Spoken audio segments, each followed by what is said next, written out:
Ah, c'est bien comme ça. C'est bien. Nous te remercions, Seigneur, pour ta présence parmi nous. Nous sommes venus, Seigneur, pour t'adorer, pour t'admirer, pour te contempler, pour dire combien tu es grand. Aujourd'hui, Seigneur, ouvre notre esprit, notre intelligence, pour qu'on saisisse encore davantage ta beauté, ta grandeur, ta grâce, ta gloire, ta bénédiction, tes promesses, qui tu es, ton amour pour chacun d'entre nous. Merci Seigneur pour toutes choses ce matin. Mais tous ceux qui sont encore en cours de route, mais nous Seigneur, que ta main soit sur eux. Merci Seigneur parce que tu es le Tout-Puissant.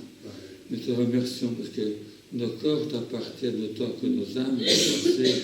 Merci Seigneur Jésus. Amen. Amen. On va commencer par le deuxième chant. Non, le premier. Parce que c'est toujours ça comme on dit, on ne commence jamais par le dernier. Bon. Créateur et Père, c'est surtout le Père qui est intéressant. Mais après aussi, répands ta puissance et ton onction. Seigneur, fais-le maintenant. Amen. Amen. Voilà. C'est Samuel Foucard qui a fait tout un programme. Il a même fait un séminaire sur ce sujet. La gloire de Dieu. L'onction. Il y a beaucoup de gens qui parlent de l'onction, ils croient que l'onction... Bonjour Cornélia, t'es bien. Tu as fait ici l'histoire aujourd'hui. Voilà. Vous retournez à la fin de la réunion pour voir tout le monde qui est derrière vous. Voilà. D'accord. Il y a des gens qui confondent bruit et onction. Alors il y a des gens qui chauffent la salle comme un disjockey, comme il dit. Nous ne sommes pas là pour faire un disjockey et chauffer la salle avec beaucoup de bruit, beaucoup d'admiration, beaucoup de hurlements, beaucoup de danse, peut-être que sais-je. Mais nous voulons une onction qui est vraiment du Saint-Esprit. Et je Seigneur, vraiment que ton onction soit sur nous, une onction de sainteté, de pureté. Quand même bien sûr la joie aussi, mais qui peut être dans le calme le plus complet, où on sent vraiment la présence de Dieu. Amen. On va chanter ces chants.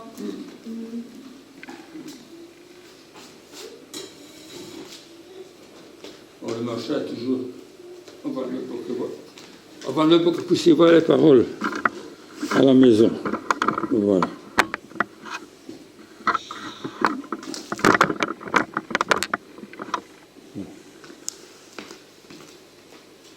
Qui est pas ce pianiste.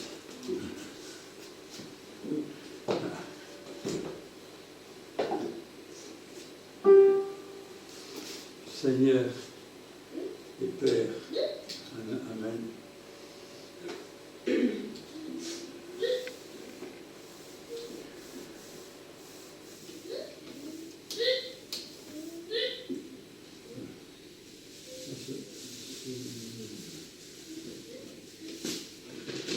On va lire le problème ce matin.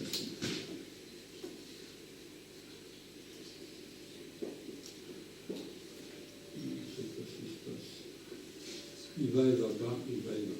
Seigneur, Créateur et Père, déploie ton plan souverain, suscite une génération choisie pour libérer ce pays.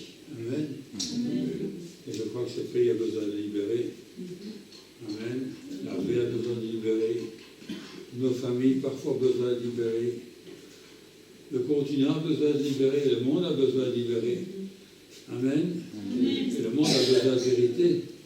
C'est la vérité qui libère. Amen. Amen. C'est Jésus qui libère. Amen. On a vite à marcher. Non, c'est vraiment catastrophique. Il va plus. Créateur et Père, déploie ton plan souverain, suscite une génération choisie pour libérer ce pays. Que ta création soupire après ta révélation. Réponds ta puissance et ton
Amen.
Voilà, psaume de louange. Poussez. Merci Seigneur, je vais d'être du Père, nous tournons du partage. Merci Jésus de prendre notre corps, notre âme et notre cœur. Seigneur, pour te servir, pour être tout à toi. Merci pour ton amour. Merci pour ta paix, Jésus. Merci pour tout ce que tu fais pour nous. Merci Jésus d'avoir ouvert le chemin, de nous conduire dans ton royaume. Merci Jésus, merci.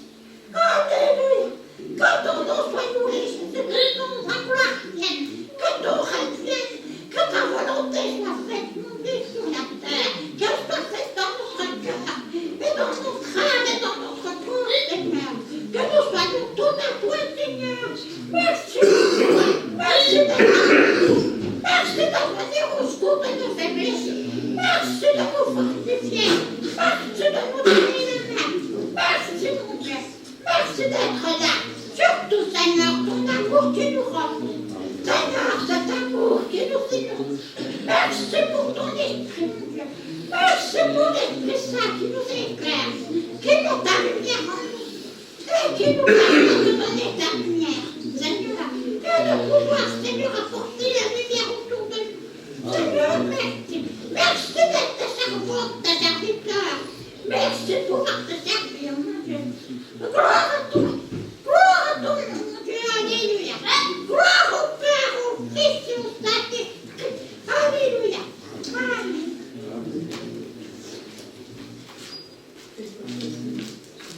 Oui, Seigneur, que ce matin, ta gloire descende sur nous. Dans ta grâce, Seigneur, tu nous visites. Purifie nos cœurs de toute œuvre morte, de toute autre chose, de la chair, la convoitise, ou que sais-je encore. Et ce matin, Seigneur, vraiment remplis nos pensées de toi, nos cœurs de toi. Garde nos cœurs, garde nos pensées en Jésus-Christ, pour la gloire de ton nom. Merci, Seigneur Jésus. Bénis chacun d'entre nous, qu'on sente ta présence. Seigneur, que tu nous touches par ta présence, que ta main sur chaque personne ce matin, dans le nom de Jésus. Merci, Seigneur Jésus. Amen. C'est vrai que tu es merveilleux, Seigneur. Tu es grand et glorieux. Merci, Seigneur Jésus. Alléluia. Alléluia. Alléluia. Gloire à ton nom, Seigneur. Gloire à ton nom, Seigneur. Gloire à ton nom ce matin. Amen, Seigneur. Poussez vers l'Éternel.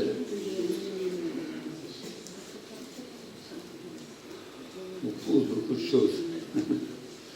Qu'est-ce qu'on pousse devant soi?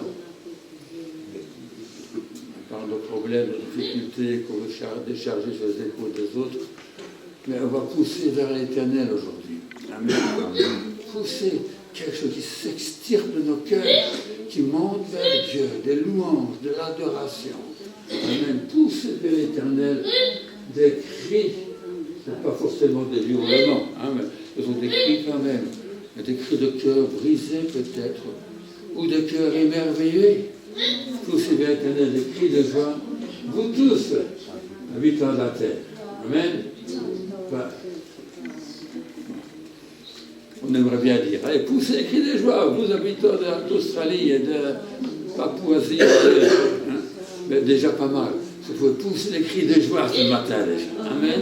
Dans la présence du Seigneur. Je vais l'étendre avec joie. Je vais faire remarquer avec raison que le mot hébreu pour servir, c'est aussi le mot adorer. Dans certains temps, les gens servaient des idoles. Ils adoraient les idoles. Nous servons Dieu. Nous adorons Dieu. C'est un mot qui a un double sens au niveau. Servez l'Éternel avec joie. Amen. C'est pas toujours facile hein, quand les gens ont des problèmes et que vous devez servir le Seigneur. Et on est appesanti par les fardeaux. Paul était comme ça. Hein.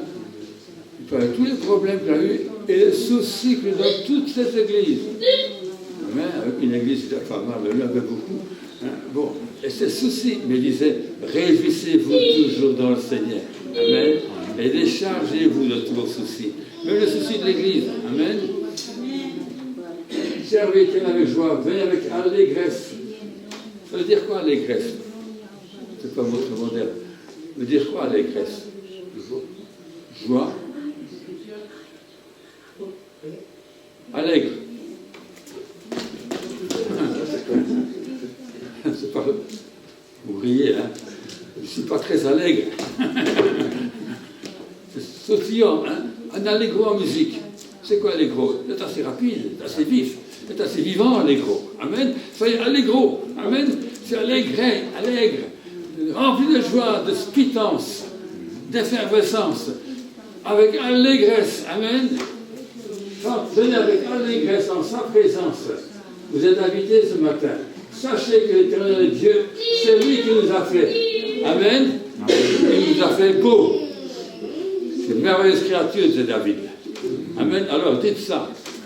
Daniel, tu es une merveilleuse créature. Marie aussi.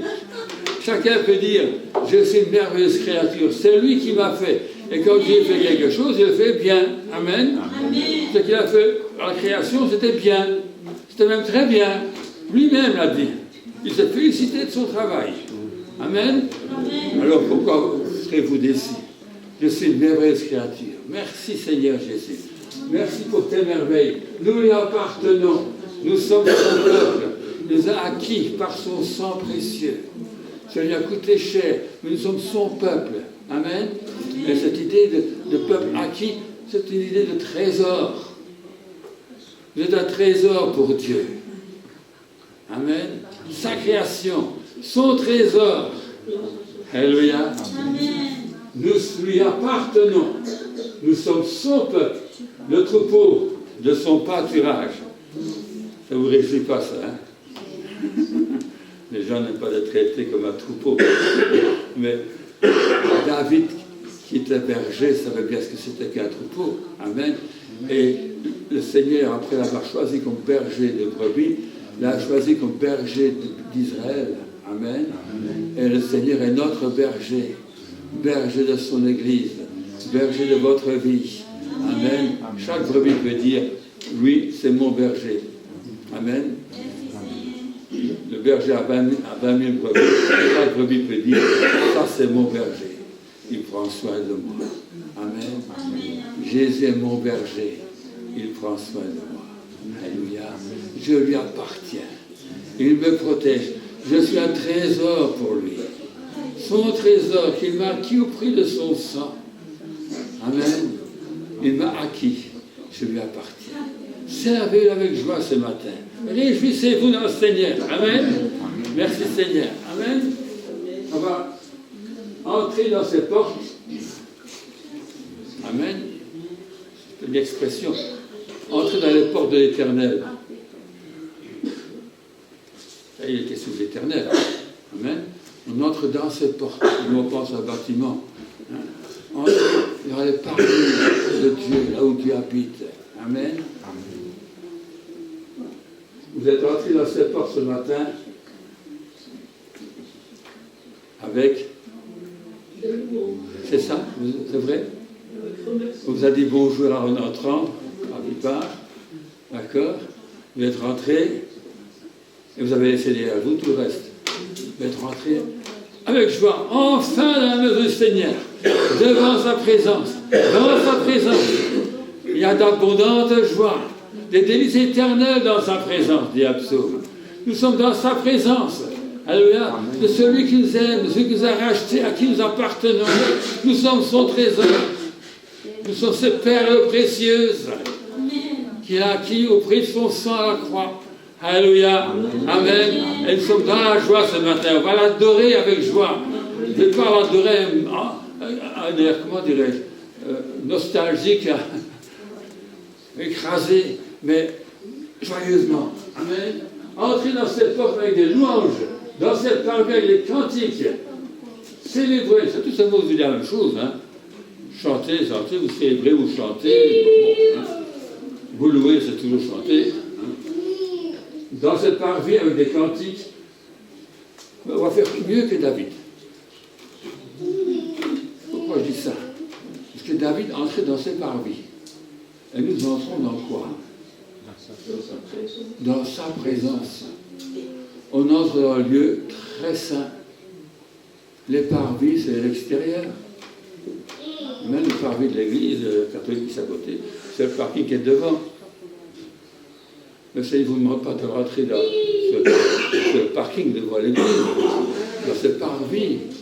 Vous devez entrer non pas dans le lieu saint, où le prêtre rentrait pour servir, mais dans le lieu très saint, où il n'a rien à faire que d'asperger le sang, le propitiatoire. Un lieu très saint se trouve la présence de Dieu. Amen. Il n'y a pas de tas de propositions, il faut arranger le pain, il n'y a pas de chandelier qu'il faut nettoyer, il n'y a rien.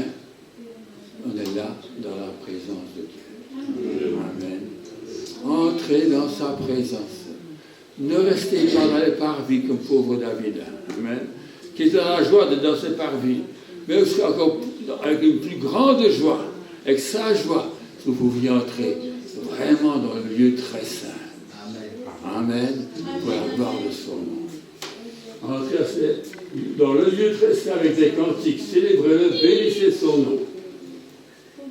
Car l'Éternel est bon, sa bonté dure toujours, et sa fidélité de génération en génération. Amen. J'ai remarqué que le mot parfois traduit par fidélité est le même mot que vérité. Amen. En grec, en hébreu. D'accord. Voilà. Jésus disait en esprit, en vérité. Vous voulez dire en esprit, en fidélité, si vous voulez. D'accord. Voilà. Merci Seigneur, ce matin, pour être dans la joie, Seigneur, de chanter ces cantiques avec reconnaissance. C'est vrai, nous voulons ta gloire, nous voulons ta présence. Mais Seigneur, tu es là, Seigneur, dans ta gloire. Et Seigneur, ce matin, tu es là pour répandre ta bénédiction sur chaque personne ce matin. Merci Seigneur, que celui qui est découragé soit encouragé, celui qui est déprimé soit reprimé, si ça existe en France. Bon, tu vas nous changer, Seigneur, de la tristesse à la joie, de deuil à l'allégresse, de chant victoire, de triomphe là où il y a la défaite, et donner la victoire à tes enfants, à la joie à tes enfants, de savoir que nous t'appartenons, que c'est toi qui façonne notre vie, notre présent, notre avenir. Nous te remercions, Seigneur Jésus. Amen. Amen. La chance, ils vont nous dire, c'est mon joyeux service, ou c'est ma joyeuse adoration. Amen. C'est mon joyeux service d'offrir à Jésus-Christ, en vivant sacrifice, mon corps et mon esprit.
Je reconnais ta loi.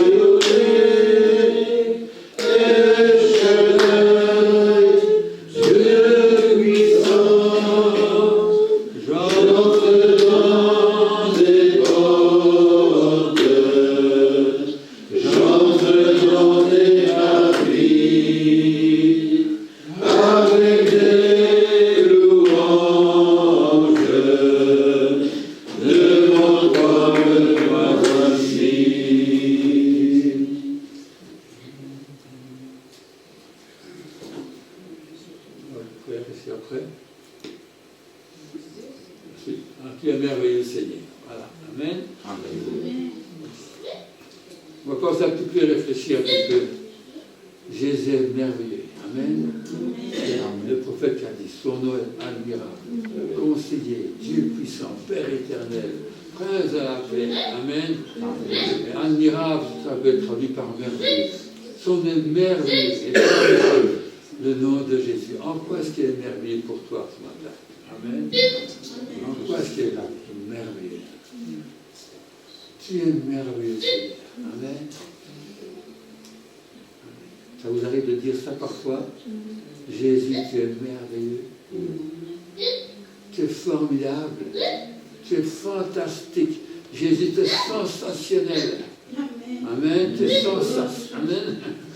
Tu es merveilleux, Seigneur. Tu m'as sauvé, tu m'as délivré, tu me guéris, tu m'as fait tellement de bien. Tu es merveilleux, Seigneur. Alléluia. Il me manque des mots, je ne sais pas comment le dire. Je tressaille d'allégresse. Je bondis de joie, comme un veau qui sort d'une étable. Amen. À penser combien tu es merveilleux, combien tu es grand, combien tu es fantastique, puissant, admirable, conseiller, compatissant, prince de la paix. Qu'est-ce que tu n'es pas? Amen. Présent tout le temps avec nous. Tu es merveilleux, Seigneur. On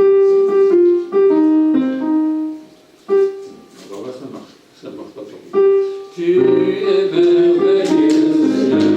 Tu es merveilleux. Je ne veux que toi, Seigneur. Tu es merveilleux. Oh, je veux toi, mon âme. Tu es merveilleux.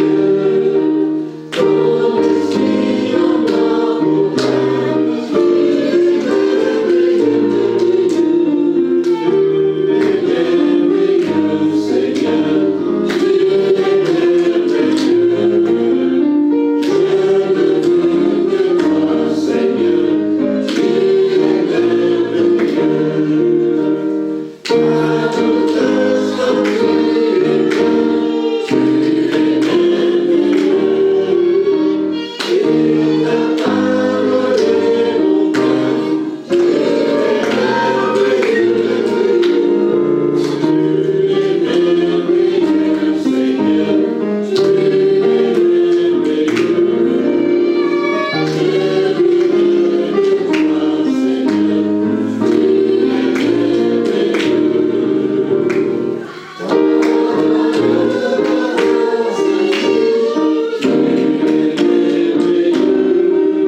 Alléluia, Amen. Amen.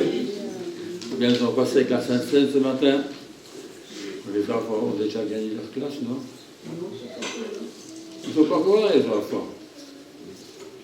Eh ben là, ils sont encore en grève. C'est fini les grèves. Travail maintenant. On va faire la Sainte Seine. Merci Seigneur pour ton amour pour nous. C'est vrai qu'à la croix, Seigneur, tu as porté nos péchés. Là, Seigneur, à la croix, nous voyons le Fils de Dieu. Nous nous voyons aussi nous-mêmes. Dans toute notre impureté, notre vilité. Seigneur, tu portais nos fardeaux, nos péchés. Tu es mort à notre place pour nous. Nous étions pécheurs. Et toi, Seigneur, tu es mort à notre place. Là, sur la croix, je vois toute ma saleté, toute ma grâce. Là, sur la croix, je vois toute ma violence. Je vois toute ma haine. Je vois tout, Seigneur, toute cette rébellion. Tout ça, Seigneur, qui se dresse contre Dieu. Là, je le vois à la croix. Là, tous ces gens qui hurlent, qui crient, qui vocifèrent. Seigneur, j'étais de ces gens-là, comme dit un cantique. Oui, Seigneur, j'étais rebelle aussi. J'étais aussi pécheur. J'étais aussi sale. J'étais aussi, Seigneur, perdu. Mais tu es venu me sauver. Nous te remercions, Seigneur. Si pour les perdus, la prédication de la croix est une folie pour nous qui sommes sauvés. C'est une puissance de Dieu pour quiconque croit. C'est un verset de la Bible. Et c'est vrai, nous étions perdus. Nous étions morts. Et la croix était pour nous avant quelque chose d'incompréhensible, de ridicule, vanité. Mais un jour, nous avons compris que tu étais mort pour nous, que c'était nous qui étions sales, c'était nous qui étions pécheurs, c'était pas toi. Mais tu as porté nos péchés, tu les as portés jusqu'à la croix. Tu as porté la croix et puis tu t'es mis sur cette croix. Et tu es mort pour chacun d'entre nous. Merci Seigneur. Et ce matin, nous disons, merci Seigneur. Nous étions perdus. Et c'était une folie. La folie d'être perdu. Et nous croyons que c'était toi la folie. Mais toi, tu étais la sagesse. La sagesse de Dieu. Folie du monde. Sagesse de Dieu. Un jour, nous avons compris. Et nous avons abordé notre folie pour accepter la sagesse de Dieu. Et la croix. Nous disons merci Seigneur. C'est toi qui es mort pour nous sur cette croix. C'est toi qui as été percé. C'est toi qui as été couronné. Et pourtant c'était nous les pécheurs. C'est toi qui as été percé. C'est toi qui en as volé l'événement. Et nous étions nus. Nous étions misérables. Pauvres. Merci Seigneur. Tu as pris notre place. Et tu nous as donné la tienne. Le salut, la vie éternelle, la gloire, la présence de Dieu, la pureté, la sainteté. Tu nous as donné tout cela. Ce que nous n'avions pas, tu nous l'as donné. Tu as pris tout ce que nous étions. Tu as donné tout ce que tu étais. Et tu as fait de nous des enfants de Dieu. Et ce matin, nous te louons, nous te remercions de tout notre cœur. À toi la gloire. Merci Seigneur pour tout ce que tu as fait pour nous. Et ce pain, ce vin qui représente ton corps, ton sang qui a coulé pour nous. Merci Seigneur. Non, on n'a pas besoin de verser son sang pour Jésus. Il a versé le sien pour nous, pécheurs. Merci Seigneur Jésus. Que ton nom soit glorifié. Que ton nom soit sanctifié ce matin. Merci Seigneur Jésus. Merci Seigneur pour le pardon de nos fautes. Merci Seigneur de nous avoir rachetés pour la rédemption, la réconciliation. Merci Seigneur. Amen. Amen. Amen.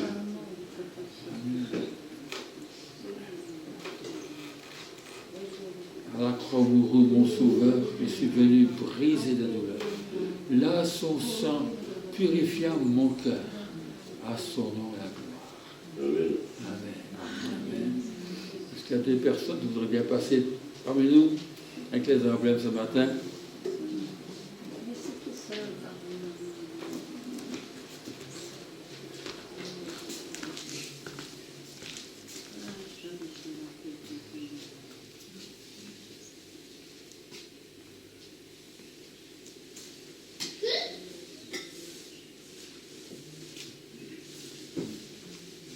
te bénisse, mon frère.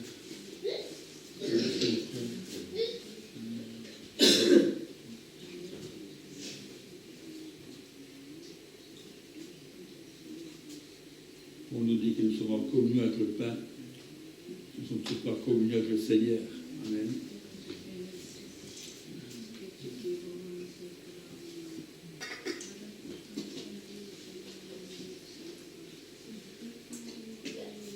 La coupe que nous bénissons est aussi en communion au sang de Jésus. Amen.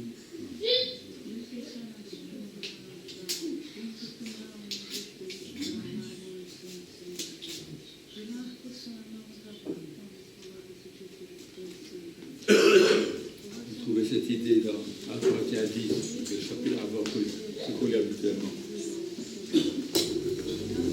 La communion avec son Fils.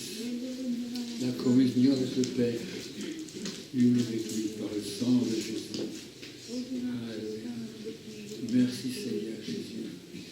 Merci Seigneur. Alléluia. Oh Seigneur, donne-nous une révélation de ton amour, une révélation plus profonde, plus grande, du pardon de Dieu, de la grâce de Dieu. Merci Seigneur Jésus. Alléluia. Jésus m'a tant aimé. Il fut pour moi crucifié. Amen. Merci Seigneur.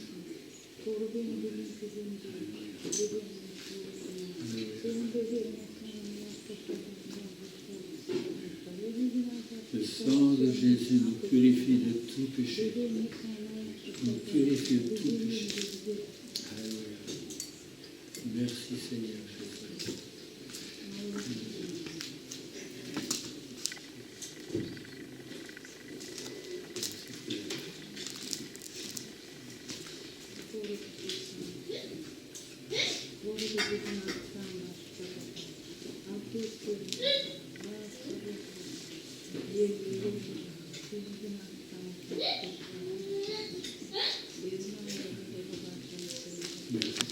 Âme des maladies du corps, de l'esprit. Merci Seigneur Jésus. Dans ces meurtrissures, vous avez été guéris. Merci Seigneur. Le châtiment qui nous donne la paix est tombé sur lui. Alléluia. Amen. Amen. Alléluia. On va passer pour les offrandes. Christian.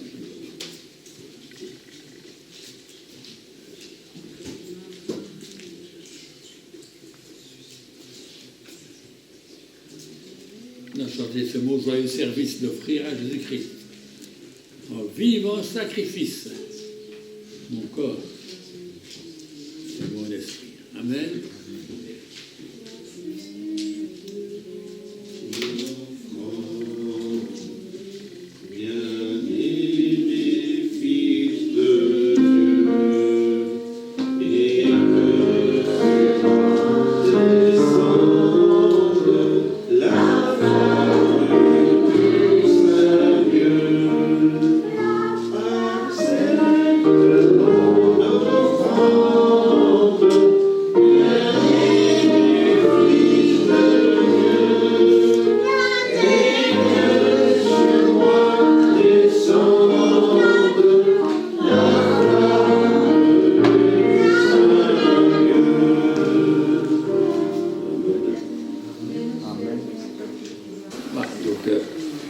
La place à Samuel, que Dieu le bénisse.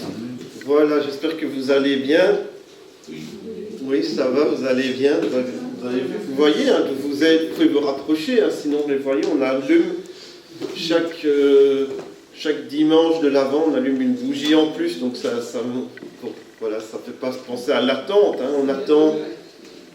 on attend la venue de Jésus, c'est ça, mais il est déjà venu, hein, mais il va venir encore.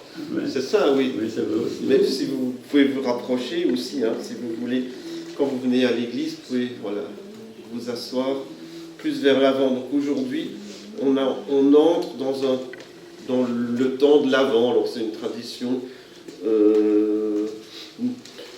qui date d'il y a longtemps, mais nous, je pense qu'il a commencé à faire ça avec John England. Ah oui, je crois que c'est lui qui avait commencé de faire ça. Donc c'était un pasteur de Nouvelle-Zélande qui était ici pendant un moment et il y a une vingtaine d'années, et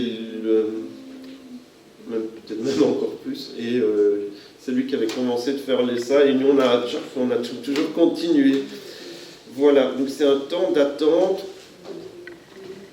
mais pas une attente comme ça, on attend, mais plein d'espérance. Hein. Le chrétien attend plein d'espérance. Et donc c'est la première bougie qu'on a allumée, c'est Micheline qui l'a allumée. Il y a des églises où on allume ensemble, hein, où peut-être un enfant va allumer la bougie, etc. D'ailleurs, en revenant à ce qu'on a dit, bon, il y a 3 enfants aujourd'hui à l'école de dimanche, mais je pense qu'il y a certaines monitrices qui se découragent un peu parfois parce qu'on essaie par exemple, de préparer un spectacle pour Noël, puisqu'on parle de Noël. Ben, une fois ils sont 10, une fois ils sont 3, une fois ils sont 11, une fois ils sont 5. Donc on ne sait pas si on peut compter sur les 10 ou juste sur 3 ou 4. Parce que si on prépare des choses, puis après le jour ils sont pas là, ou ils ont jamais préparé, puis ce jour-là ils arrivent. Bon, donc vraiment, mais c'est pas que ça, c'est que toute l'année, donc de septembre à juin, on prépare des choses, hein, Francine, de l'Ancien Testament, du Nouveau Testament, Moïse, Noé, Jésus. Et les enfants, ben, ils ratent, ils savent pas que Noé il a été dans l'arche, puisqu'ils ne sont pas venus. Donc ils arrivent au groupe d'ados après, et il y a des trucs qu'ils savent, il y a des trucs qu'ils ne savent pas. Encouragez vos enfants et dites-leur, parce qu'il y en a qui disent c'est comme il veut. Ouais, non, dis-lui qui vient. Hein, Philippe, toi, tes parents ils t'inscrivaient au camp, ils ne te demandaient pas ton avis, c'est juste. Voilà. Les enfants, hein, amenez-les à l'église. Hein, voilà. C'est facile. Hein. Si tu ne viens pas à l'église, je change le mot de passe du Wi-Fi. Voilà. Ça, il vient. Aujourd'hui, on entre dans un moment d'attente, plein d'espérance. On a allumé la première bougie. Parfois, il y a des églises, je vous ai dit, les gens l'allument ensemble. Ici, c'est Micheline qui l'a allumé, à mon avis. Vous êtes seul pasteur. Et ça fait penser à la lumière. Et c'est le thème, justement, des enfants pour Noël aussi. Jésus est la lumière, c'est ça, Francine, hein, Jésus est la lumière qui brille. Et ils vont chanter des chants et des versets là-dessus, mais je ne vais pas faire de spoiler, là. Et la lumière perce la nuit. Et c'est ça Noël, hein, la lumière qui perce la nuit, alors que peut-être les jours se raccourcissent et il fait de plus en plus sombre. Mais la lumière de Jésus est une lumière d'espérance. Et alors je suis content de voir chacun d'entre vous ce matin. Et je veux vraiment que vous rentriez en vous disant j'ai de l'espérance en Jésus. Jésus est avec moi. Et puis on a peut-être qui ne sont pas là ce matin, peut-être qu'ils vont regarder la vidéo. Et voilà, Jésus est avec chacun, Jésus est avec vous, il prend soin de vous. Et on veut poser la question, mais qu'est-ce que vous attendez le plus en ce moment? Peut-être c'est une question que vous pouvez poser aux gens autour de vous, là, qui disent, ça va être Noël, j'ai acheté mon calendrier de l'Avent, j'ai décoré, mais ok, mais qu'est-ce que tu attends le plus en ce moment? Qu'est-ce que tu attends le plus en ce moment? Alors, il y a des gens qui ont toutes sortes d'idées, hein. Moi j'attends une promotion, j'attends qu'on augmente mon salaire, j'attends rien. Il y a des gens qui n'attendent rien. On va lire un passage dans Ésaïe chapitre 9 que le pasteur a déjà mentionné tout à l'heure, je pense, verset 2. C'était aussi un temps où les gens attendaient.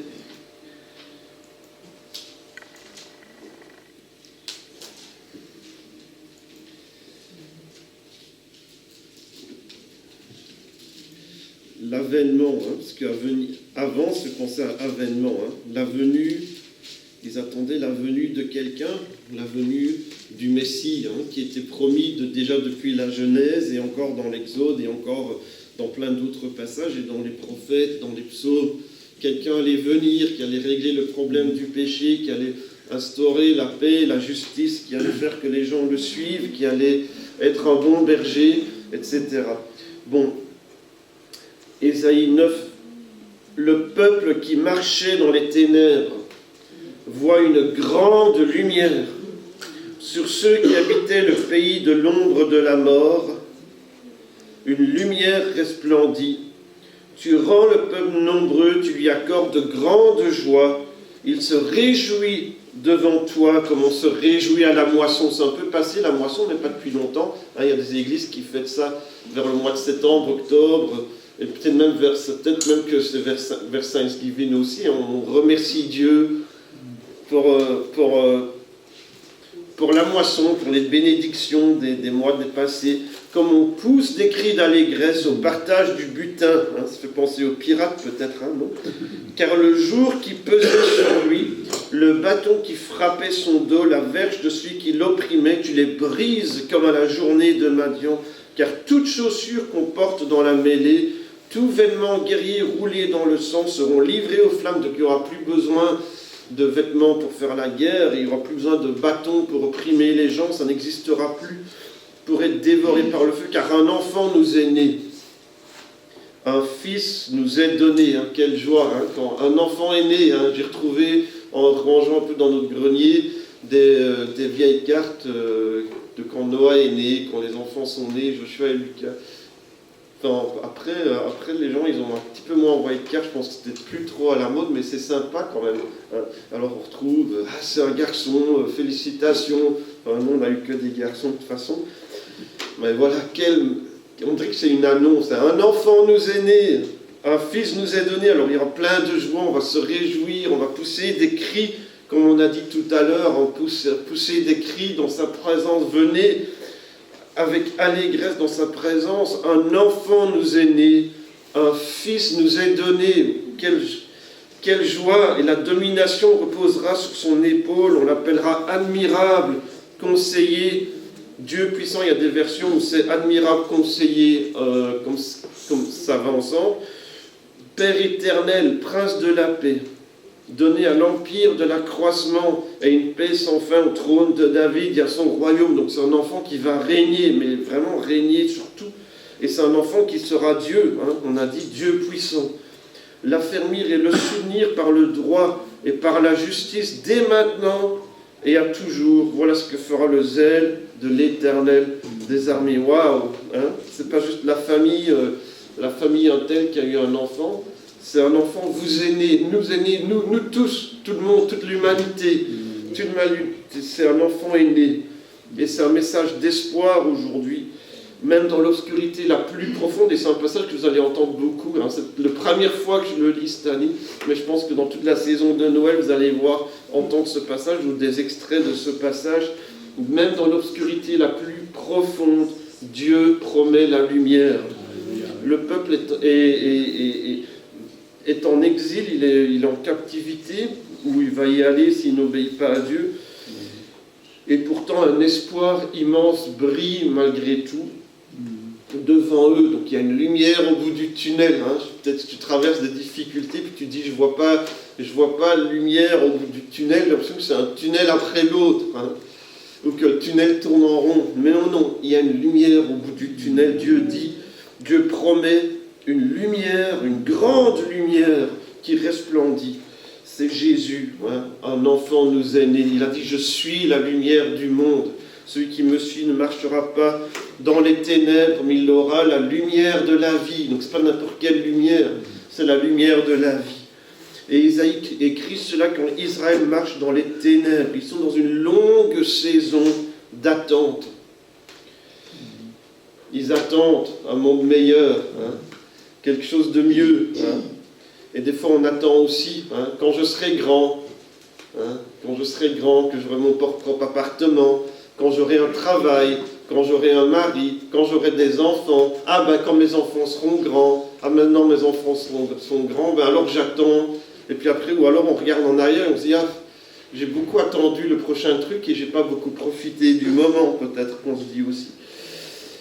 Et donc ils attendaient quelque chose, ils attendaient la délivrance, ils attendaient le libérateur, ils attendaient le Messie avec un grand M, parce qu'ils avaient beaucoup de libérateurs qui sont venus, mais ils attendaient le libérateur qui allait vraiment instaurer la paix et la justice durable.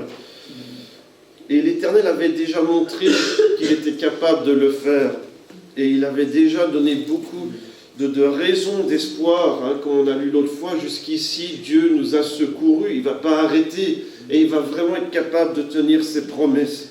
Jérémie 29, verset 10. C'est un peu à la même époque. Enfin, Jérémie, il les met en garde. Si vous n'obéissez pas à Dieu, vous aurez des ennuis. Vous avez beau être le peuple de Dieu, vous avez beau avoir la loi et les prophètes, vous avez beau avoir le temple et les sacrifices, si vous ne suivez pas Dieu, les choses n'iront pas bien. Ils n'ont pas suivi Dieu, même pire, ils ont persécuté le prophète. Et les ennuis sont arrivés, et Jérémie était toujours là. Lui, il n'a pas été amené en exil. Enfin, il lui est arrivé d'autres choses, pas super non plus. Mais Jérémie 29, verset 10, « Voici ce que dit l'Éternel. Dès que 70 ans, dès que 70 ans seront écoulés, moi je rêve du jour où ils vont faire une Bible pour la Belgique, vous voyez, où ce soit 70, je ne sais pas si quelqu'un prend des jeunes là, allez à l'école biblique, étudiez la Bible et faites une Bible pour les Belges. Hein. Voilà. Peut-être qu'il n'y a pas d'assez de... Hein, ils vont dire que ça ne va pas se vendre assez, je ne sais pas, il n'y a pas assez de marché, je ne sais pas. Mais voici ce que dit l'Éternel. Dès que 70 ans seront écoulés pour Babylone, je me souviendrai de vous.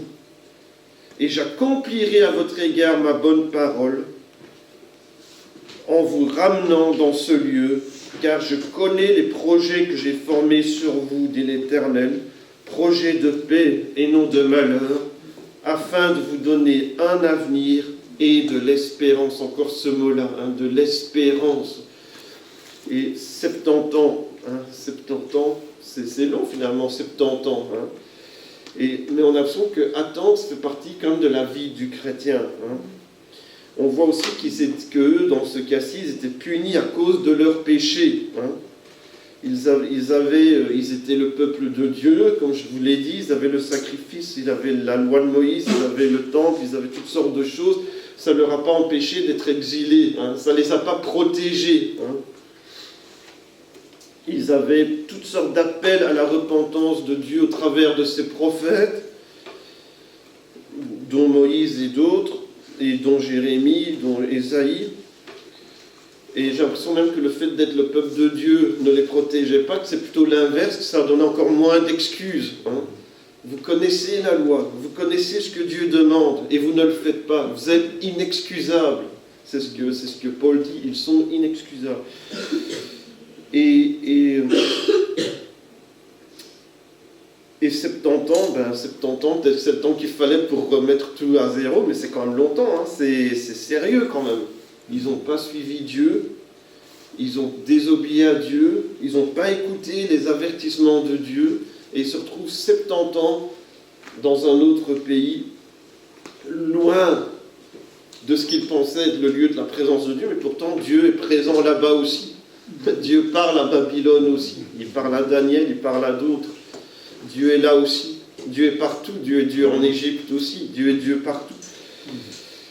Et même quand ils étaient en exil, à cause de leur désobéissance, à cause de leurs péchés, à cause de leur compromis avec les autres nations et les autres cultures autour, de leur idolâtrie, parce qu'ils avaient ils avaient fait exactement toutes les choses que Dieu avait dit de ne pas faire, hein, dès le début en plus. Leur injustice, parce qu'ils ne traitaient pas bien les gens qui étaient plus vulnérables, et on dit même qu'ils trichaient. Donc le boulanger, par exemple, il disait que le pain, il y avait 1 kilo, mais en fait, il avait un petit peu chipoté avec sa balance, en fait, il y avait 800 grammes. Et donc, ils trichaient, mais c'était leurs voisins, c'était les gens, parce qu'à l'époque, les gens, ils allaient au boulanger du coin, hein. Donc, ils arnaquaient leurs voisins, leurs amis, c'était injuste. Ils arnaquaient des gens qui étaient peut-être vulnérables. Dieu, ça l'a énervé énormément. Il manquait d'amour pour les autres, il manquait d'amour pour Dieu. Hein. Ce sont certaines des choses que Dieu leur reproche dans les prophètes. Et Dieu, malgré qu'ils ont été... Dieu a fait exactement ce qu'il avait dit. Si vous n'écoutez pas, vous serez emmenés en captivité. Il l'avait dit dès le début, hein, déjà au temps de Salomon et tout ça. Et pourtant, Dieu ne les oublie pas. Il a dit 70 ans et puis j'agirai. 70 ans et puis je me souviendrai de vous. Ce ne sera pas pour toujours, malgré que votre péché était bien réel. Votre punition ne sera pas pour toujours. Mais la Bible nous dit, si nous avons péché, revenons à Dieu de tout notre cœur, parce qu'il ne se lasse pas de pardonner, c'est écrit dans Ésaïe aussi. Sans remettre à plus tard. Donc il y a des choses pour lesquelles il ne faut pas attendre. N'attends pas de venir à Dieu. N'attends pas, ne remets pas à plus tard, l'année prochaine, ou quand je serai plus âgé, quand je serai grand, je vais d'abord profiter de la vie, je suis jeune maintenant, hein. Je penserai à ces choses-là quand je serai plus âgé, ou je n'ai pas envie d'admettre, donc je vais essayer de repousser. Hein. Ne remets pas à plus tard, ne crois pas que tu es protégé parce que tu vas à l'église, parce que tu as beaucoup prié, parce que tu es baptisé, parce que tu as une belle Bible, parce que tu as une croix au-dessus de ta porte à la maison, je ne sais pas quoi.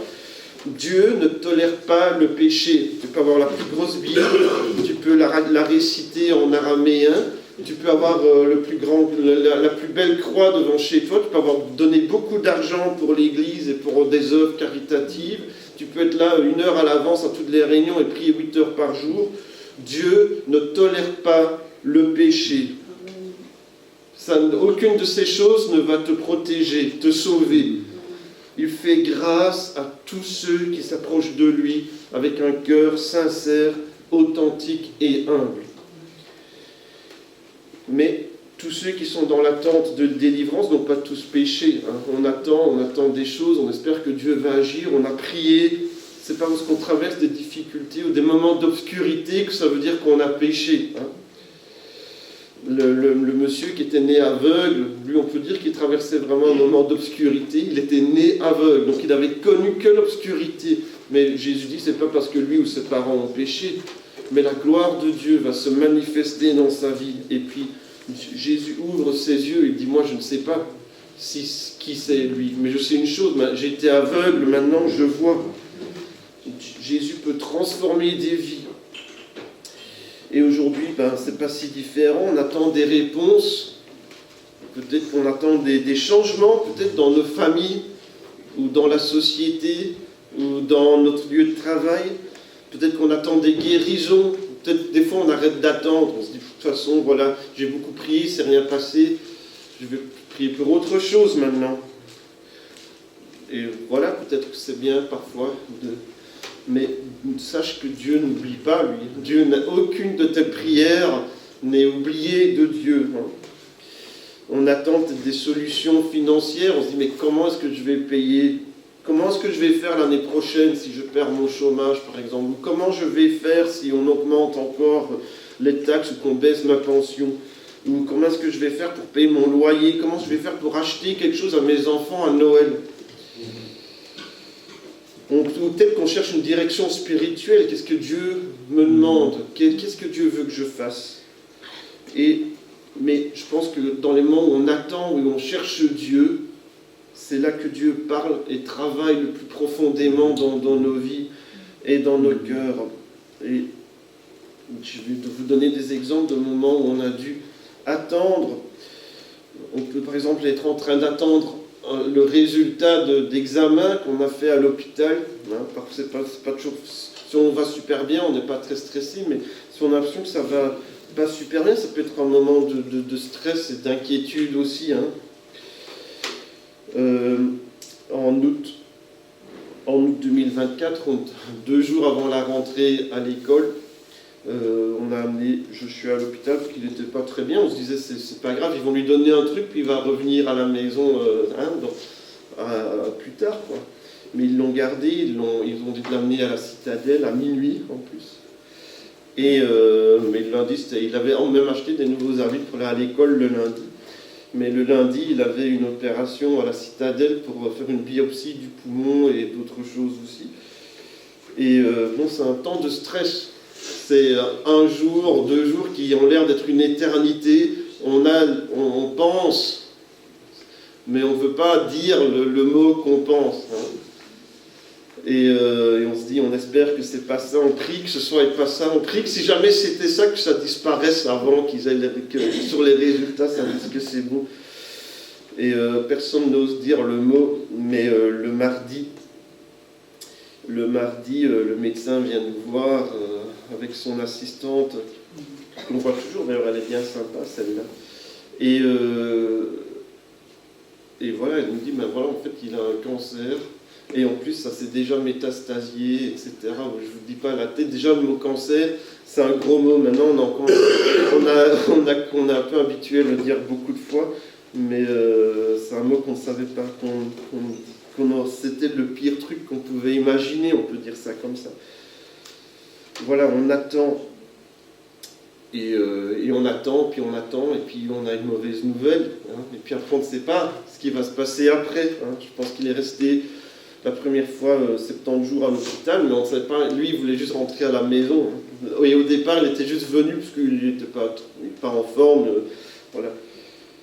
Et puis, il est resté 60 jours à l'hôpital, puis il a fait des allers-retours à l'hôpital. Maintenant, il connaît le nom de toutes les infirmières et tout. Là, il y va moins, il y va comme 2 fois par mois. Mais voilà, on attend. Et puis, ça peut être une attente de stress, hein. Quand on cherche un emploi, on écrit, ils disent oh, il y a plein de travail, pour ceux qui veulent travailler, il y a du travail. Ben, tu postules, on ne te répond pas. Tu postules, ça vous est déjà arrivé, tu écris, on ne répond pas. Tu écris, il faut écrire plus, hein. Il faut postuler à plus d'endroits différents. Tu écris 100 lettres, tu écris 50 lettres, on ne te répond pas, on ne te répond jamais, on ne te répond rien. Ou alors, vous n'êtes pas assez qualifié parce que vous ne parlez que français, néerlandais, wallon, norvégien, éthiopien. Donc on cherche aussi quelqu'un qui peut aussi s'exprimer en kiswahili. Et en plus, il faut connaître toute la suite Office et pouvoir réparer un ordinateur Apple et faire des codes parce qu'on a une application, il faut pouvoir la mettre à jour. Et il faut faire du bon café aussi. Et il ne faut rien dire, hein, parce que c'est le patron qui décide, donc il faut... Et il faut accepter un salaire d'étudiant. D'ailleurs, on n'engage que des étudiants de 18 ans avec 25 ans d'expérience. C'est comme ça aujourd'hui. D'ailleurs, tous les jobs que je vois, c'est étudiant. Et, ou alors, on vous répond, parce que vous parlez néerlandais, kiswahili, éthiopien, qui soit là, et vous connaissez Apple, vous avez fait des formations du forum pour coder Python et tout ça, et on vous répond, mais vous êtes trop qualifié. Vous êtes trop qualifié. Ou ça, vous avez bien reçu votre lettre, mais ça ne correspond pas à notre profil. Quel profil? C'est quoi votre profil? Voilà. On attend, et puis on écrit, puis on se décourage parce qu'il ne se passe rien. Hein. Il ne se passe rien. Peut-être qu'on attend une réconciliation dans la famille. Hein. On aimerait bien que notre beau-frère et notre épouse se parlent. Je ne sais pas, moi j'imagine. Hein. C'est mon épouse et moi j'ai mon beau-frère et mon épouse se parlent. Hein. Mais on imagine, hein, peut-être, si un tel se réconciliait avec son père ou avec, je sais pas, ou moi, si seulement mes enfants me parlaient à nouveau, je sais pas. On attend une réconciliation dans la famille. On attend la naissance d'un enfant, hein. Alors tout le monde est content, hein. Maman est enceinte, mais maman c'est pas évident, hein. 9 mois c'est long, hein. Surtout sur la fin c'est dur, hein. Alors on dit c'est la délivrance, hein. La délivrance est là, hein. Un heureux événement, mais c'est dur quand même sur la fin, j'ai l'impression. Le salut d'un proche peut-être, on a prié pour quelqu'un, on a peut-être donné un évangile, on a peut-être invité à l'église, on sait quelqu'un peut-être de notre famille ou un ami, quelqu'un mais comment est-ce que je peux lui parler de Jésus? Comment est-ce qu'il va comprendre? Comment est-ce qu'il va donner sa vie à Jésus? Ou les résultats d'examen, hein. On a eu des examens à l'école, c'est important, c'est pour avoir le diplôme, hein, je sais pas, le CEB ou le CE1D, ou je sais pas ce qu'il y a encore, le CEX2V, je sais pas ce qu'ils vont encore inventer. Et moi, à l'époque, c'était facile, ça s'appelait examen. Hein, voilà, c'est tout, il n'y avait pas de nom, je sais pas. Et c'était tous les ans en plus. Et on attend les résultats d'un examen, il faut que j'ai réussi, j'étais pas sûr d'avoir répondu à la question convenablement, est-ce que j'ai réussi l'examen?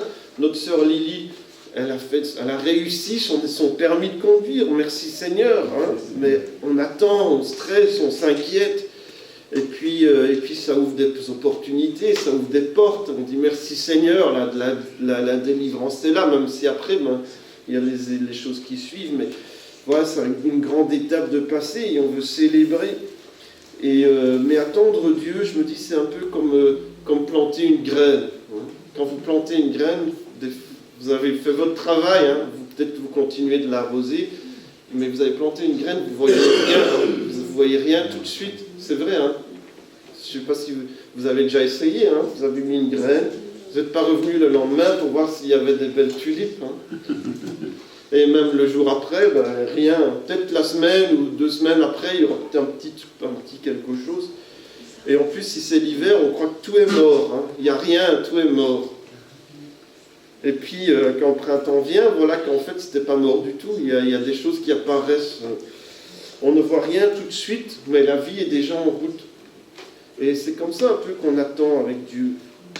On plante, on attend, on croit qu'il ne se passe rien, mais on continue de savoir qu'il se passe quelque chose.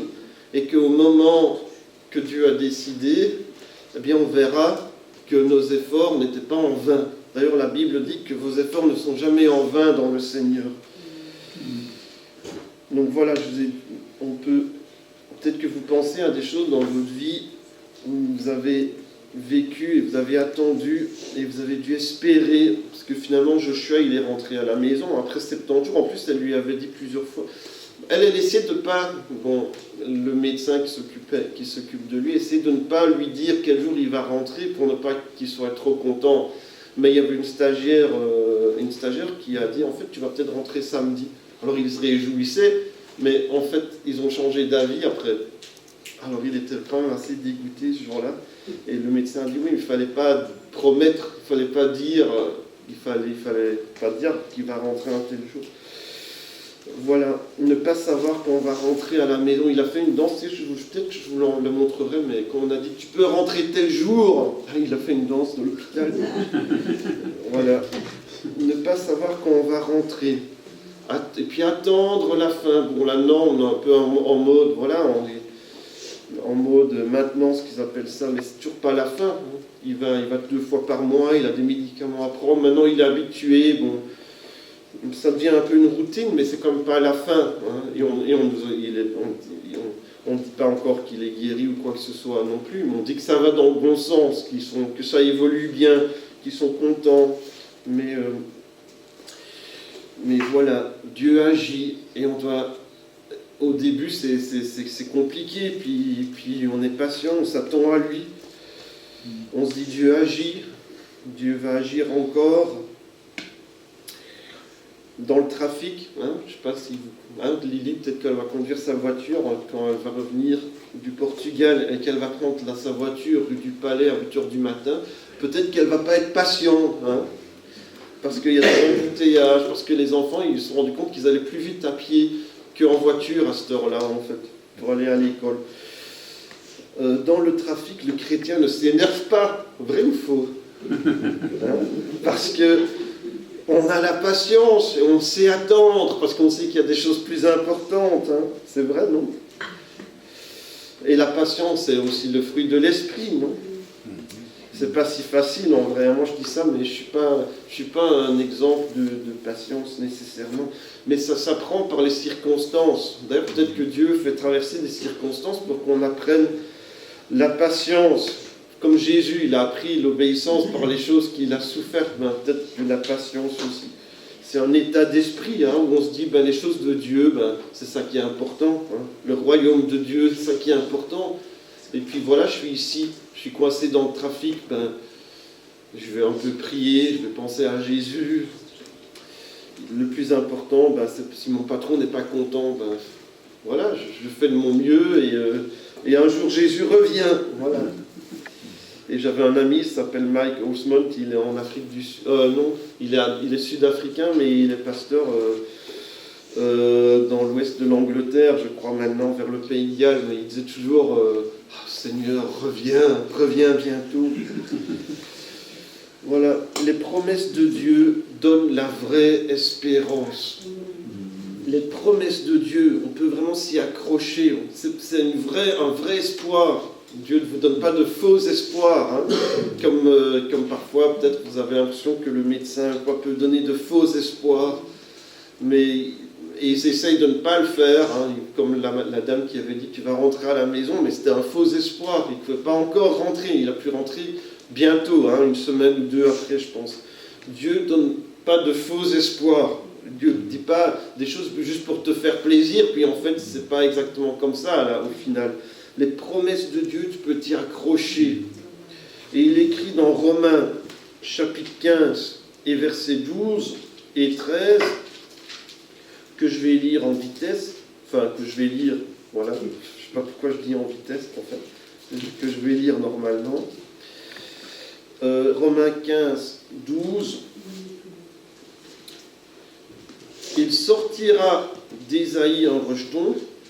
C'est Ésaïe qui dit ça.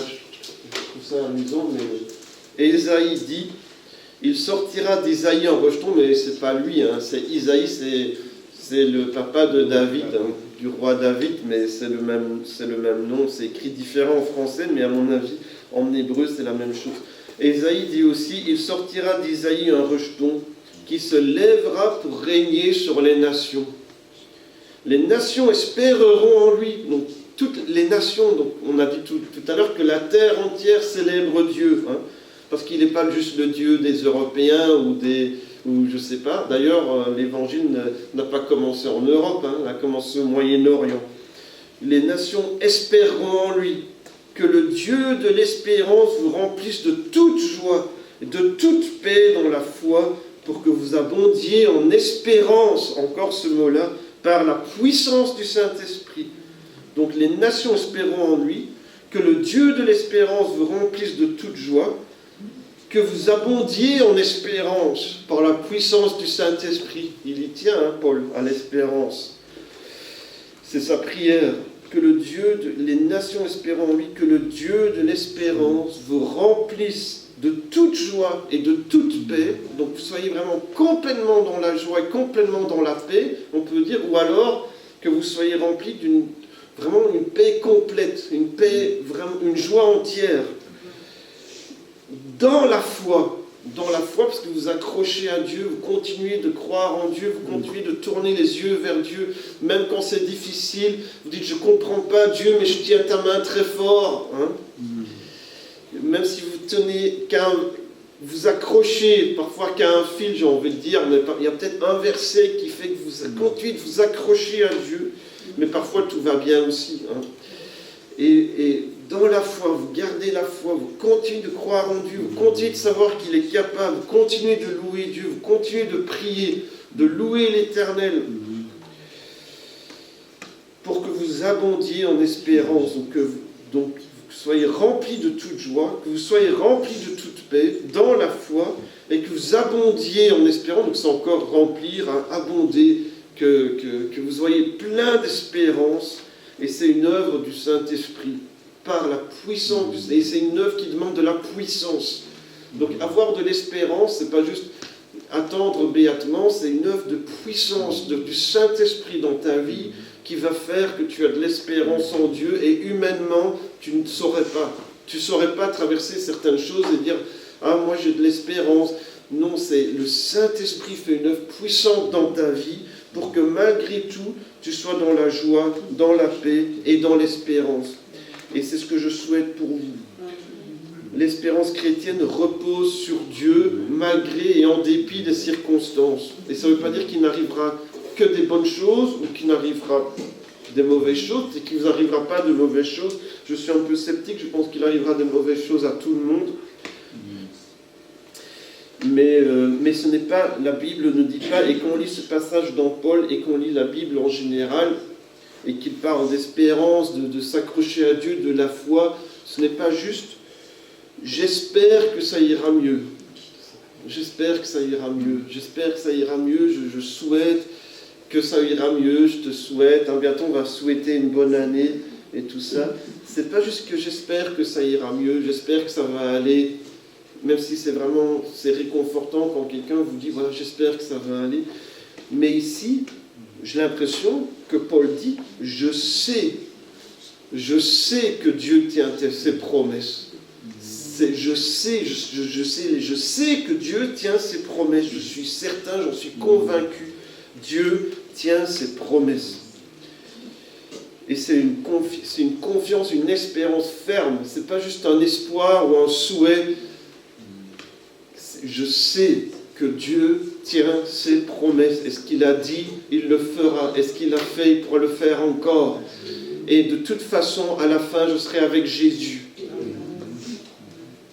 Charles Spurgeon a écrit, en 1866, il était pasteur d'une grande église à Londres, et il a écrit pas mal de livres, il a écrit beaucoup, il a écrit aussi des livres de dévotion, de méditation. Il y en a un qui s'appelle Matin et Soir, donc il y avait quelque chose à lire le matin et le soir, et c'est de celui-là. Et il a écrit « Les épreuves de la vie sont... » Il avait aussi pas mal de problèmes de santé, y compris de santé mentale. Les épreuves de la vie sont souvent les semences de notre espérance.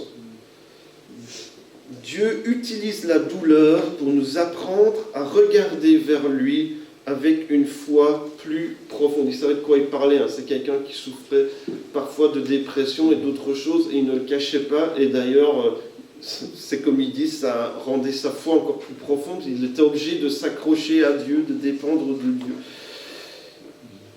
Dieu utilise la douleur pour nous apprendre à regarder vers lui avec une foi plus profonde. Alors évidemment, on a un choix. On peut dire, moi, je traverse des difficultés, Dieu n'est pas avec moi, je laisse tomber.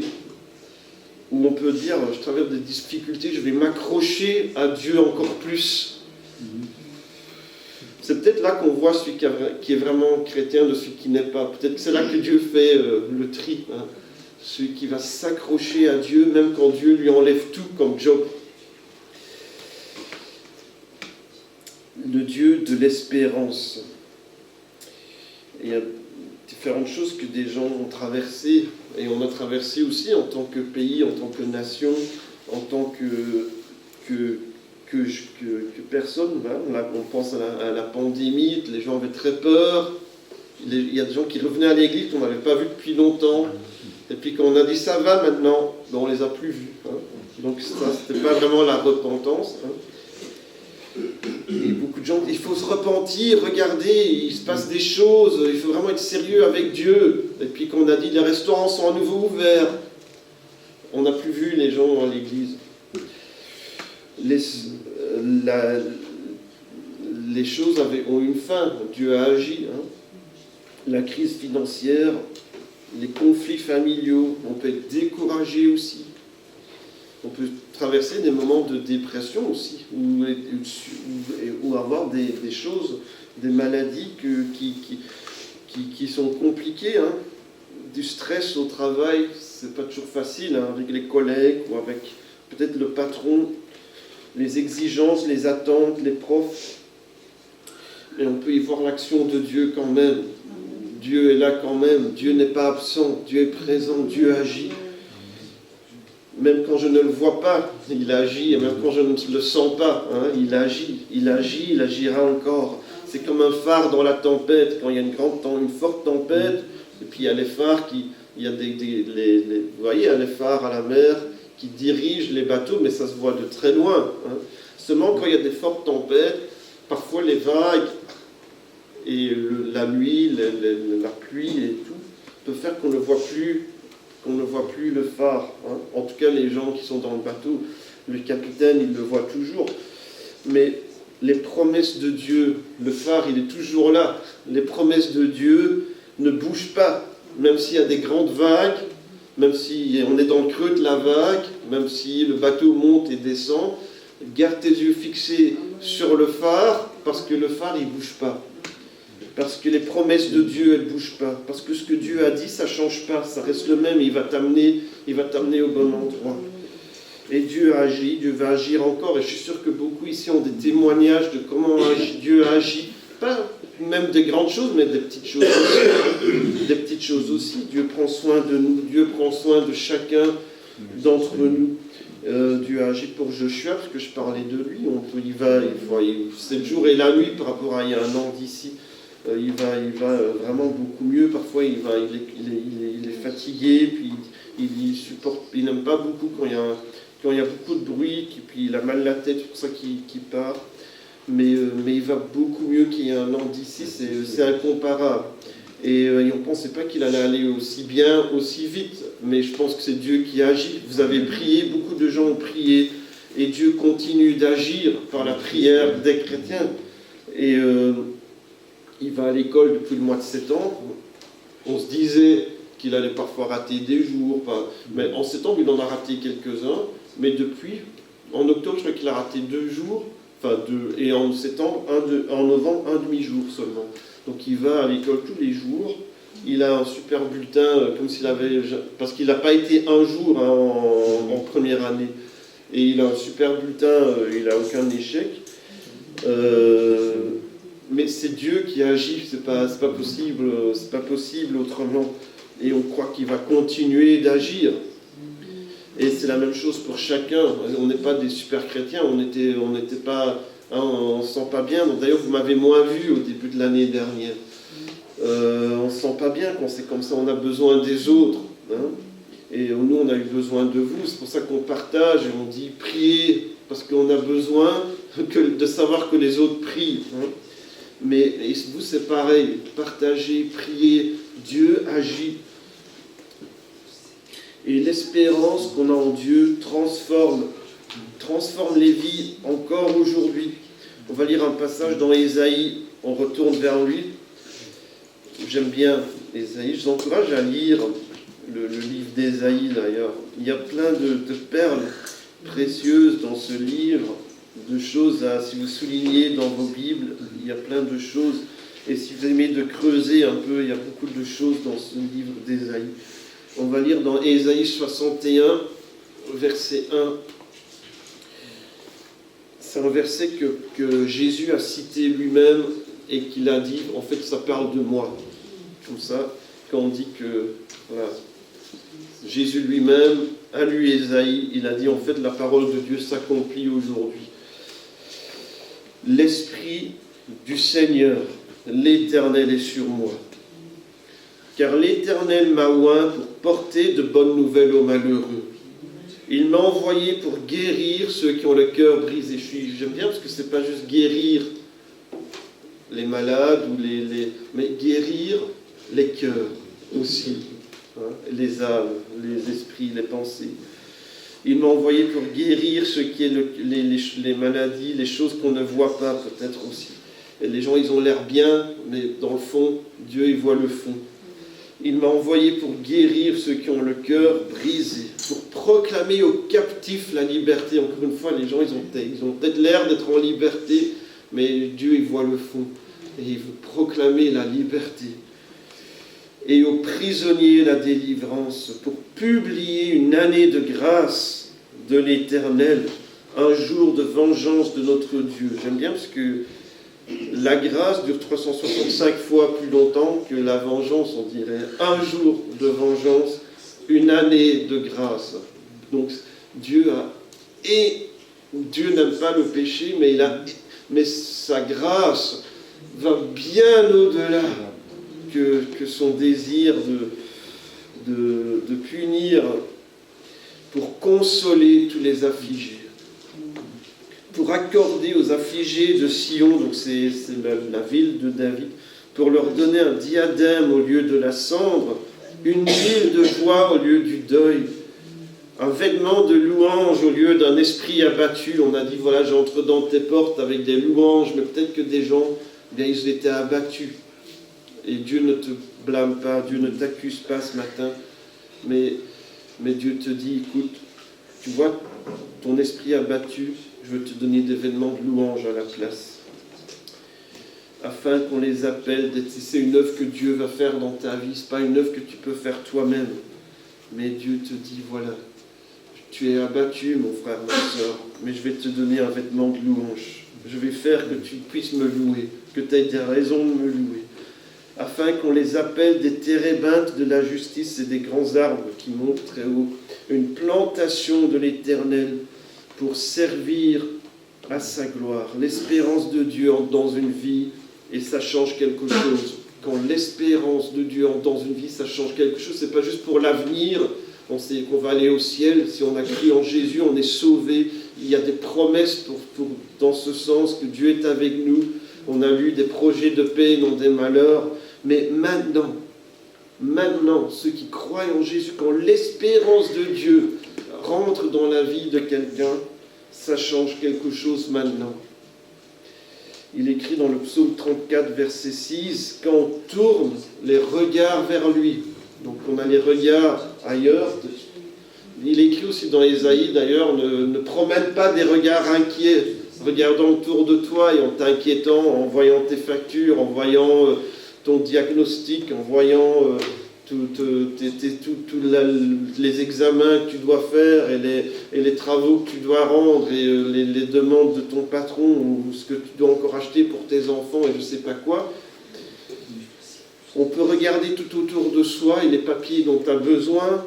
Peut-être on retourne les regards vers lui. On tourne les regards vers lui. Donc on les détourne d'autre chose, on tourne les regards vers lui et on est rayonnant de joie. Parce que Dieu agit, parce que Dieu nous remplit de joie. Et on ne sera pas dans la honte. Le visage ne se rougit pas de honte. Ceux qui croient en Jésus n'auront pas à rougir. Dans le psaume 34 qu'on a lu jeudi, pour ceux qui étaient là à la réunion de prière, celui qui crie à Dieu, Dieu l'entend et il le délivre. C'est ce qui... Le psaume 123, verset 2 nous dit « Tout comme les yeux des serviteurs sont fixés sur la main de leur maître », donc les serviteurs, ils sont là et ils attendent. Et les yeux de la servante sur la main de la maîtresse, nos yeux se tournent vers l'Éternel. Et donc on se tourne vers Dieu, on crie à Dieu, on se tourne vers lui, on s'attend à Dieu, on attend Dieu, on supplie Dieu jusqu'à ce qu'il nous fasse grâce. Et nous, on est des serviteurs, on est des servantes, et Dieu peut faire ce qu'il veut, c'est lui le maître. Mais on tourne les yeux vers lui jusqu'à ce qu'il nous fasse grâce, parce qu'on sait qu'il va faire grâce. Et l'espérance, ce n'est pas juste quelque chose de passif, j'attends. Qu'est-ce que tu fais? J'attends. Et en attendant, je fais rien. Ou je vais regarder mon téléphone, je vais un peu scroller là. Qu'est-ce qui se passe? Il ne se passe rien, mais je vais un peu regarder dans mon téléphone. Non, j'attends, mais dans la foi chrétienne, on attend en faisant quelque chose. On attend en agissant. On attend en aimant nos prochains. On attend en persévérant. Que ce soit au travail, que ce soit dans nos familles, que ce soit dans nos responsabilités de la vie de tous les jours, nos choix de tous les jours. Notre espérance devient notre moteur qui nous fait fonctionner, on met notre espoir en Dieu et ça nous met en action. On sert Dieu, comme on a dit tout à l'heure. On sert Dieu, on adore Dieu. Vous vous souvenez, on a dit que c'était un peu le même mot. Et on agit. On n'attend pas en faisant rien, mais on attend en agissant. Les yeux tournés vers Dieu, remplis de l'amour de Dieu, en étant fidèle à Dieu. Matthieu 25, 21, Jésus dit, son maître lui dit, il avait raconté une histoire, et donc dans son histoire, il y a un maître et un serviteur. Et le maître dit, c'est bien, bon et fidèle, parce qu'il avait fait multiplier ce que Dieu lui avait confié. Ce que le maître lui avait confié, le maître c'est Dieu. Il avait fait multiplier ce que Dieu lui avait confié. L'autre, il n'avait pas fait multiplier, il l'avait enterré quelque part. C'est bien, bon et fidèle serviteur, tu as été fidèle en peu de choses, je te confierai beaucoup. Entre dans la joie joie de ton maître. Donc tu fais la joie de Dieu quand tu es fidèle et que tu fais multiplier ce qu'il t'a confié, même si c'est une petite chose. Hein. Il vaut mieux faire multiplier une petite chose que d'avoir 10 000 choses et on n'arrive pas à s'en sortir. On ne peut pas, Mère Teresa disait, on ne peut pas toujours faire de grandes choses, mais on peut faire de petites choses, mais avec un grand amour. J'aime bien, moi.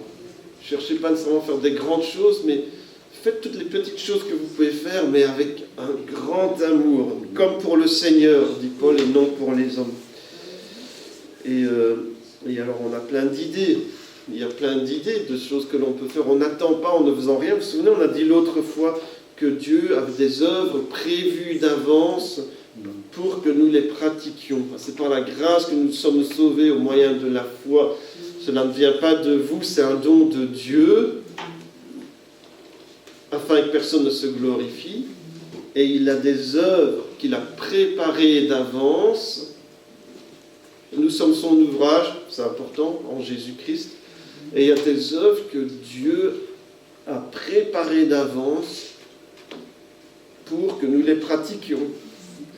Alors que nous attendons ses réponses à nos prières, à nos besoins, à son retour, alors que nous nous attendons à lui, on n'attend pas en faisant rien. On attend en encourageant un chrétien, en encourageant un voisin, en écoutant, peut-être dans la famille, hein, peut-être qu'on est ceux qui parlent tout le temps, peut-être que c'est le moment qu'on apprenne à écouter aussi, ou à pardonner, soutenir. Peut-être qu'on attend en faisant de notre mieux à notre travail, dans nos études, en étant patient, en visant de vraiment faire du meilleur que l'on peut, parce que notre responsabilité, c'est de faire du mieux qu'on peut, je pense, et Dieu fait le reste. Hein.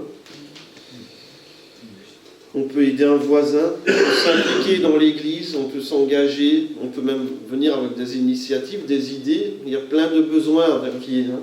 On ne sait pas tout faire. Moi, le pasteur, Micheline, on ne sait pas, Cornélia, Lucien, bon, on ne sait pas tout faire. Hein.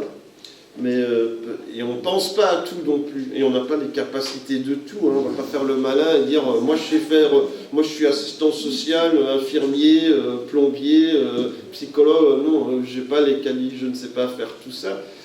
Par contre, il y a peut-être des gens qui ont des idées. Eh bien, et que vous dites, si on faisait, je voudrais faire des choses, mais je voudrais faire les choses sous le parapluie de l'Église. Nous, on est voilà, si votre idée est bien, on peut faire des choses, mais voilà, je veux m'impliquer pour la société, je veux que le monde devienne meilleur, je veux encourager des autres, des gens dans des situations difficiles, je veux prier pour les autres le jeudi soir. Moi, j'ai mes propres besoins, mais je veux quand même venir prier pour les besoins des autres aussi. Je ne veux pas juste attendre que Dieu réponde à mes prières. Je veux aussi prier pour les prières des autres. Je sais que Dieu a entendu mes prières, maintenant je vais prier pour les autres. Mais il y a des choses pour lesquelles il ne faut pas attendre. Il ne faut pas attendre. Peut-être que vous avez des idées pour lesquelles il ne faut jamais attendre. Il ne faut jamais attendre pour louer Dieu. Il ne faut pas attendre pour louer Dieu. Dans la Bible, dans le passage qu'on a lu, où on entre dans ses portes, dans ses parvis, avec joie, et le pasteur vous a bien montré ce que ça voulait dire allègre, hein, mais ça veut pas dire qu'on commence à louer Dieu quand on est dans la pièce, ça veut dire qu'on entre en louant Dieu. Donc on est déjà en train de louer Dieu en chemin. On arrive en louant Dieu, on loue Dieu en chemin, et on arrive dans l'église en louant Dieu. Ça dérange les autres, tant pis. Hein. Voilà, venez en louant Dieu, c'est ce que la Bible dit. Venez déjà en louant Dieu, ça veut dire que vous partez de chez vous, que vous apprêtez en louant Dieu. Et quand vous venez en louant Dieu, vous attendez le bus, prenez votre voiture, vous êtes déjà en train de louer Dieu. Donc vous arrivez dans l'église, vous êtes déjà en train de louer Dieu. Priez, il ne faut pas attendre pour prier. Il ne faut pas attendre. Hein. Quelqu'un vous dit, moi j'ai un besoin, priez pour moi. Souvent j'essaie de prier tout de suite, parce que si je dis, oui, je vais prier pour vous. Puis après on oublie, non? Ou alors on prie le soir, ou on prie le lendemain, mais peut-être que la personne a besoin tout de suite qu'on prie. Et puis on oublie, je vous avoue, hein, les humains, on oublie. Si je dis, je vais prier pour vous, et puis si je vais oublier. Hein. Donc je prie tout de suite. Il ne faut pas attendre pour prier. Il ne faut pas attendre pour encourager quelqu'un. Hein. La semaine prochaine, je vais envoyer un message pour encourager un tel, mais non, c'est peut-être aujourd'hui qu'il a besoin d'être encouragé. Il ne faut pas attendre pour lire la Bible. Hein. Je vais lire la Bible, j'ai 1 heure maintenant, je vais regarder mon téléphone, je dirai la Bible plus tard. Ben non, c'est à 1 heure maintenant, tu peux déjà lire beaucoup la Bible. Hein. Il ne faut pas attendre pour lire la Bible, il ne faut pas attendre pour chercher Dieu. Il ne faut pas attendre pour partager un témoignage. Dieu a fait des grandes choses, il m'a béni. Je le raconterai à Pâques de 2027. Ben oui, ben non, pourquoi? Raconte-le tout de suite, à la prochaine réunion, dis-le, Dieu a agi dans ta vie, dis-le tout de suite. N'attends pas, et dis-le plein de fois, si tu veux, tu te diras aussi à Pâques 2027, il y en a même, ils écrivent le livre, hein, comment Dieu a agi dans leur vie, ils écrivent le livre, et chaque fois qu'on les invite, ils racontent la même histoire, mais c'est pas grave, Dieu a béni, Dieu t'a béni, tu veux le raconter, et non, surtout que ça bénit d'autres personnes. Prendre des nouvelles, il ne faut pas attendre pour prendre des nouvelles. Je ne t'ai pas vu au culte, comment ça va, tu es malade? Il ne faut pas attendre, pas besoin d'attendre. Demander pardon, il ne faut pas attendre non plus. Il ne faut pas attendre, je te demande pardon. Peut-être que je t'ai froissé l'autre jour en te disant pas bonjour, ou voilà, j'étais pressé, je ne t'ai pas vu. Il ne faut pas attendre pour demander pardon. Il ne faut pas attendre pour pardonner les autres non plus. Il faut pas, la Bible dit qu'il faut ne pas aller se coucher le soir en ayant encore de la colère dans le cœur. Donc il faut que ce soit réglé aujourd'hui, avant d'éteindre ta lumière et de dire bonne nuit. Il faut que tu aies réglé. Et quand tu viens au culte le dimanche, la Bible dit même qu'avant de prendre la Sainte Seine, il faut que tu aies réglé les problèmes avec les autres. Confesser, il ne faut pas attendre pour confesser tes péchés à Dieu, dire Seigneur, pardonne-moi, j'ai péché, viens me délivrer, et confesser vos péchés les uns aux autres. Jacques dit, c'est comme ça que vous serez guéris. J'admets les choses. Voilà. Donc il y a des choses pour lesquelles il ne faut pas attendre, vous avez peut-être d'autres idées, mais Jésus revient. Parce qu'on parle de Noël, Jésus il est déjà venu, mais Jésus revient. Jésus revient. Et ça change tout. Paul dit dans Romains 8, verset 18, « Les souffrances du temps présent ne seraient comparées à la gloire à venir qui sera révélée pour nous. »